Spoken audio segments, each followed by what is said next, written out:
자, 이제 이번 문제 표와 차트를 만드실 차례예요. 자, 표는 만드시기 전에 반드시 표에 대해서 기본적으로 알고 계셔야 되는 것들 잠깐 몇 가지만 말씀드릴게요. 이렇게 문제상에 있는 하나의 표가 있을 때 내가 그리고자 하는 표가 가로 방향에 몇 개, 그리고 세로 방향으로 몇 개, 이렇게 칸과 가로 방향을 칸이라고 하고요. 열이라고 하죠, 다른 말로. 그러니까 하나의 표는 행과 열로 이루어져 있어요. 자, 아래 방향으로 있는 것이 행이에요. 그러면 우리가 지금 그려야 되는 이 표는, 자, 가로 방향 하나, 둘, 셋, 넷, 다섯, 여섯 개. 그래서 6칸, 밑으로는 하나, 둘, 셋, 넷, 다섯 개. 그래서 아래 5줄 6칸짜리 표가 되겠죠. 일단 이 표의 형태를 먼저 이제 만들어 볼게요. 지금 문서 화면만 조금 더 크게 늘려서 이 상태로 할게요. 이제 표를 만드는 단축키는 컨트롤 N, T예요. 이제 위에 단축키는 컨트롤 N 그리고 T이기는 하지만 이 단축키로 하셔도 되고, 그렇지 않고 위에 있는 메뉴 상태에서 하실 때는 위에 입력 메뉴를 눌러주시면 돼요. 입력 누르시면 바로 아래쪽에 표가 있잖아요. 그래서 표를 눌러서 이 표도 마찬가지예요. 표를 위에 있는 그림으로 그려져 있는 표를 누르는 경우와 아래쪽에 있는 표라고 써져 있는 글씨를 누르는 경우가 서로 화면에 나오는 것이 다르게 나오거든요. 그래서 표라고 하는 이렇게 그림을 눌러주시면 이렇게 몇 줄, 몇 칸을 할 건지 바로 숫자로 직접 입력을 할 수 있는 상태가 되고요. 아래쪽에 있는 표라고 하는 이 글씨를 눌러주시면 이렇게 내가 아예 이렇게 칸과 줄수가 나와 있어서 내가 어느 만큼 할 건지를 여기 직접, 아까 6칸이었죠. 6칸, 5줄 이렇게 간 상태에서 이 상태에서 클릭하면 바로 만들어지는 거예요. 가장 빨리 만들 수 있는 방법으로 하면 되죠. 자, 그렇게 하거나 혹은 아까 말씀드렸던 단축키로 하시면 컨트롤 N, T 이렇게 눌러주면 아까 위에서 그림을 누르는 메뉴와 똑같은 상태로 나오는 거죠. 그래서 줄 5줄, 칸 6칸 지정하고 그대로 엔터를 치거나 여기 만들기를 눌러주시면 돼요. 그러면 이렇게 여백의 크기에 맞추어서 여기 가로, 좌우 여백에 맞추어서 하나의 표가 일단 만들어져요. 이 해당하는 표를 내가 원하는 크기로 조정을 조금 하셔야 돼요. 조금 더 이렇게 가로 꽉 채워져 있는 크기가 아니라 요거보다 한 요 정도까지는, 그러니까 요 정도 라인까지 줄여지는 상태로 만들어 줘야 되고요. 그리고 이 하나하나의 표의 이 한 칸 한 칸의 크기, 이 높이의 크기가 요만큼씩밖에 안 되거든요. 그래서 너무 작아서 지금보다 조금씩만 넓혀주면 되는데, 자, 이거를 제일 빠르게 넓혀주는 방법으로 할게요. 이 상태에서 펑션키, 기능키 F5키를 한 번 눌러주시면 블럭으로 한 칸이 지정이 되고요. 가운데 있는 동그라미가 회색 동그라미로 바뀌어요. 이 상태에서 방향키, 위아래 왼쪽 오른쪽 방향키를 눌러서 움직여 주시면 이렇게 저 한 칸이 블럭이 지정이 된 것이 이렇게 돌아다니는 거고요. 지금 한 번이 눌려 있는 상태니까 그 상태에서 한 번을 더 눌러 볼게요. 그러면 다시 말하면 F5가 2번 눌러져 있는 상태인 거죠. 2번 누르면 가운데 있는 동그라미가 빨간색 동그라미로 바뀌고요. 그 상태에서 화살표를 움직여서 그냥 방향키 움직여서 이렇게 눌러보면 내가 가는 데마다 블럭으로 지정을 하고 다녀요. 이렇게 지정하거든요. 자, 블럭 해제는 ESC 눌러볼게요. 그리고 다시 일단 처음으로 일단 다시 가볼게요. 첫 번째 칸에 가 있는 상태에서 블럭을 지금 해제를 했으니까 F5를 3번, 한 번, 두 번, 3번을 눌러주시면 내가 그린 표 전체가 무조건 다 블럭으로 지정이 돼요. 지금 이렇게 지정하시면 돼요. 그래서 다시 정리하자면 지금 딱 이 상태가 표를 내가 칸수, 줄수 지정을 하고 그려져서 딱 나와 있는 상태예요. 그러면 이 상태에서 바로 F5 한 번, 두 번, 3번 눌러주시고 크기를 조절을 하실 때 컨트롤 키 누르고 있는 상태에서 위, 아래, 왼쪽, 오른쪽 이 화살표의 크기로 내가 가고자 하는 방향으로, 그러니까 크기를 조절하고자 하는 방향의 화살표를 눌러주시면 되는 거예요. 이쪽 방향으로 얘가 가야 되니까 요거 왼쪽 화살표 눌러야 되죠. 컨트롤 키 누르고 있는 상태에서 왼쪽 화살표 한 번, 두 번 정도만 눌러주시면 돼요. 그리고 이제 밑으로 넓혀야 되잖아요. 다 블럭 돼 있어요. 그 상태에서 아래로 내려가는 방향키 눌러주는 게 밑으로 넓혀지는 거죠. 그런데 그냥 아래로 방향키 누르는 거 아니고 컨트롤 키 누르고 있는 상태에서 밑으로 내려가는 방향키 한 번, 두 번 정도만, 그러니까 옆으로 두 번 줄이고 밑으로 두 번 늘리고 이렇게 하시면 돼요. 사실 이거는 표의 크기를 밑으로 늘리거나 줄이거나 하는 거는 굳이 하지 않으셔도 뭐 감점이 되거나 그러는 부분은 아닌데, 이렇게 너무 조그마면 내가 하기가 불편하니까 넓히는 거예요. 표의 선이, 맨 바깥에 있는 선이 두 개짜리 선이에요. 지금 실제로 이거를 실습을 하실 때 혹은 이 지금 강좌를 들으실 때 제가 첨부해 드린 그 문제지를 한번 보면서 보세요. 같이 보세요. 그럼 맨 바깥에 있는 선이 두 개짜리 선인 거를 보실 수가 있겠죠. 두 개짜리 선으로 바꾸시는 건 선이 라인이잖아요. 그래서 블럭이 되어 있는 상태에서 알파벳 L 눌러주시면 이렇게 테두리를 바꿀 수 있는 메뉴가 나와요. 이거는 이 상태에서 블럭 되어 있는 상태에서 마우스 오른쪽 버튼 누르시고 셀 테두리 배경 각셀마다 적용 누르는 거와 같아요. 근데 이렇게 누르고 그러면 시간이 걸리니까 이렇게 누르면 시간이 걸리니까 블럭하고 그냥 L 눌러주시면 바로 한 번에 나오는 거예요. 이 선과 그 다음에 이 선, 요 선, 요렇게가 지금 두 개짜리 선이잖아요. 그래서 이거를 지금 바꾸셔야 돼요. 다시 L 눌러서 들어갈게요. 이 상태에서 선 두 개짜리 다시 선택을 하죠. 선택하고 맨 바깥쪽 선이니까 일단 바깥쪽을 한 번에 누를게요.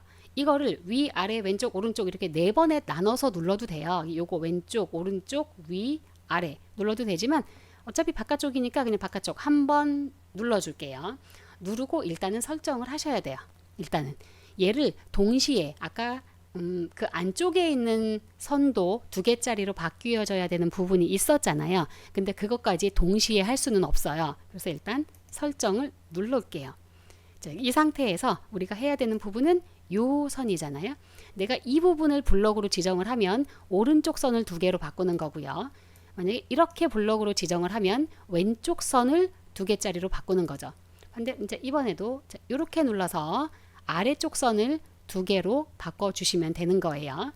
이렇게 블럭 지정하셔서 다시 L 누르시고 선 두 개짜리 그리고 아래쪽 선이 되겠죠. 그리고 설정 누르시고 마찬가지로 이렇게 블럭 지정을 하셔서 다시 L 누르고 선 두 개짜리에 이번엔 오른쪽 선이죠. 여기 오른쪽 선 눌러서 설정을 눌러주시면 그럼 이제 테두리를 결정하는 부분은 다 끝난 거죠. 내용을 작성을 하실 때 숫자가 입력이 되는 부분이 이 중간 부분은 전부 다 숫자로 되어져 있어요. 그리고 그 해당하는 숫자가 천 단위 숫자가 넘는 것이 있고 넘지 않는 것이 있잖아요. 우리는 보통 숫자를 쓸 때 천 단위 숫자가 넘으면 그 천 단위 구분 기호를 콤마 기호를 넣죠. 숫자 입력할 때 콤마 내가 일일이 넣으면서 하시는 거 아니에요. 그렇게 하시면 안 돼요. 그래서 일단 내용을 먼저 다 채워 볼게요.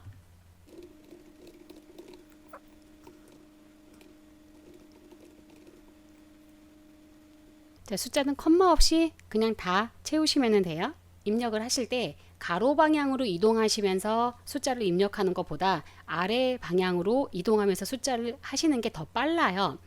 그 말은 이렇게 아래 방향 이렇게 입력하시는 게 더 빨리 입력하실 수 있는 거예요. 아래 칸으로 내려갈 땐 엔터 치면 절대로 안 내려가. 엔터 치면 이렇게 넓어져요. 아래로 내려가는 방향키로 눌러서 움직여 주시고요.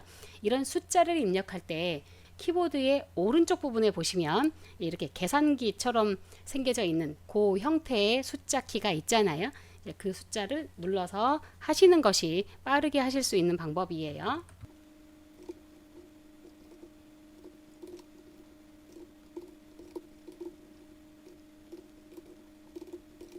전부 다 자료를 입력을 하셨으면 전체 다시 블럭 F5 3번 누르셔서 전체 블럭을 지정을 하시고 가운데 정렬을 해주세요.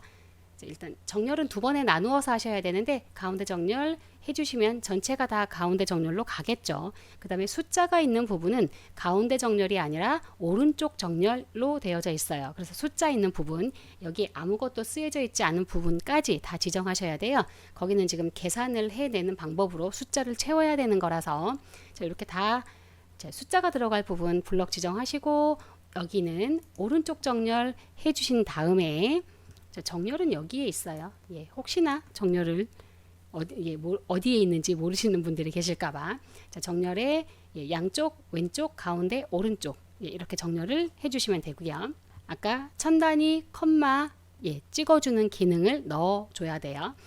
이렇게 블럭 지정하시고 오른쪽 버튼 클릭하신 다음에 아래에서 세 번째 보시면 천 단위 구분 쉼표 자리점 넣기라고 있어요. 그래서 이걸 눌러서 해주시면 이렇게 콤마가 자동으로 들어가져요. 그 다음에 이 오른쪽에 있는 부분엔 합계라는 기능을 이용해서 숫자가 써지도록 해줘야 되는 거예요. 이렇게 블럭 지정을 하셔서 넣으시는데 여기 맨 아래는 안 넣는 거기 때문에 블럭을 지정하지 않으셔야 돼요. 그래서 이렇게 계산을 해내야 되는 부분과 결과가 쓰여져야 되는 부분까지 블럭으로 지정을 하셔서 오른쪽 버튼 블록 계산식 그리고 블록 합계를 선택을 하시면 계산이 전부 다 돼서 나와요. 이제 하나를 더 해야 되죠.